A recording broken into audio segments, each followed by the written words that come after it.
Welcome to the Equity Team Podcast, where we provide Sedona, Arizona real estate insight to help you thrive during your next real estate transaction.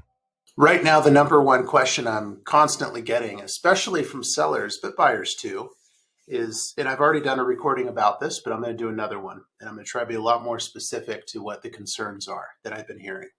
So the question is, Chad, what's going to happen, with the results of this lawsuit? And there are a lot of predictions, and there's a lot of misinformation, and there's a lot of concern, and it's understandable. I mean, this is a big change. This is something that we haven't seen here yet in the United States. And that is, a lot more oversight on commissions, and not just oversight, but it's actually, it's less transparency is what it is, because the commissions cannot be communicated so openly between listing agent and buyer agent. So there's actually less transparency now on listings. We're no longer allowed on the selling side to just post right there out in the open what the commission to the buyer agent will be. And we can still offer it as sellers, or rather as listing agents. We can still offer commissions from seller to buyer agent, and that hasn't changed. The only thing that's truly changed is, can we state it? And the answer is no, we can't state it there. And I'm all for transparency. I always have been. I think that transparency would be better, but there are going to be repercussions of not being able to so easily show what those commissions are.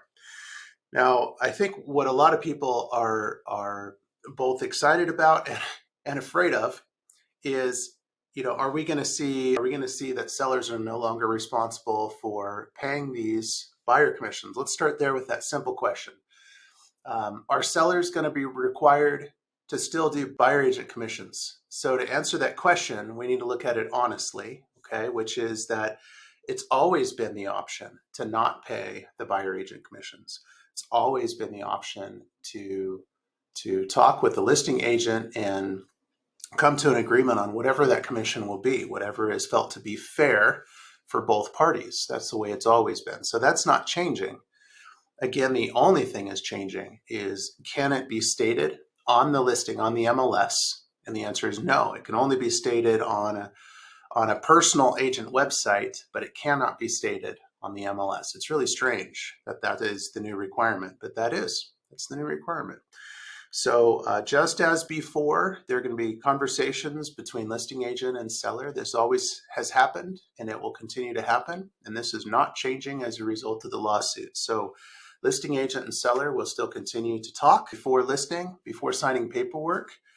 And then both those parties, because the listing agent is the one that's going to be spending most of the time, the energy, and the resources, meaning money and advertising and thoughtfulness and all these things to sell the property in a highly leveraged way, highly effective way. At least that's what we're supposed to be doing.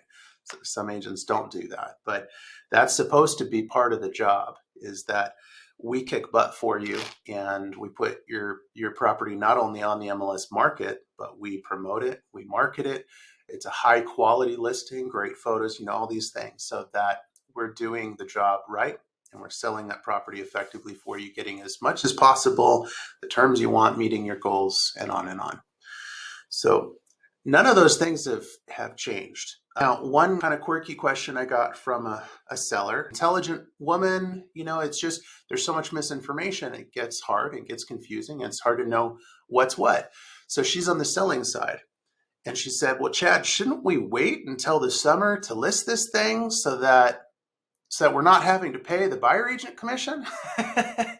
And, so then I tried to explain, but it's hard. It's hard because we have these stigmas. We have these, we get kind of stuck on things and then we think we know what's going on. So I tried to explain to her, and it was hard because she had already gotten so much misinformation up to that point. But I tried to explain to her that, at any time, we can choose to not put buyer agent commissions on there or put buyer agent commissions on there, and that hasn't changed. It's just whether or not it can be stated on the MLS, which now it cannot. I mean, once the enforcement kicks in. And I said, but if they don't want to pay a buyer agent commission, we can definitely talk about that at any time, either now or later.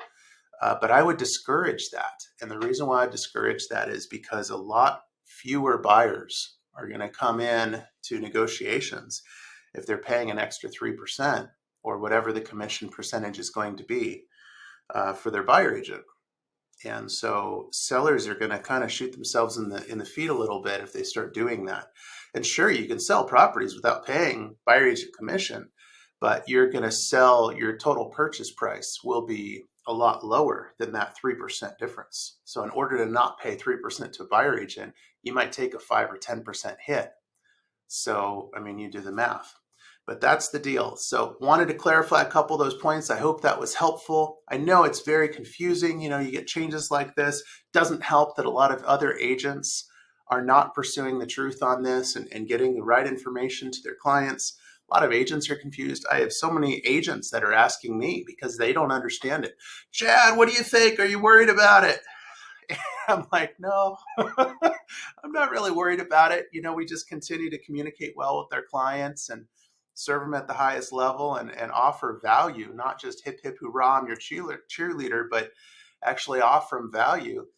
And everything's going to work out great. You know, I mean, it's going to be a win-win for everyone. So it's the agents that don't offer the value and don't go above and beyond. They're going to be the ones that are going to be in trouble. And it's kind of going to be a little bit of a thinning of the herd with that. So I hope that helps. Reach out anytime. If you have follow-up questions, I'm happy to help. And investors, you kick butt out there. Keep it up. Thanks for tuning in to the Equity Team Podcast.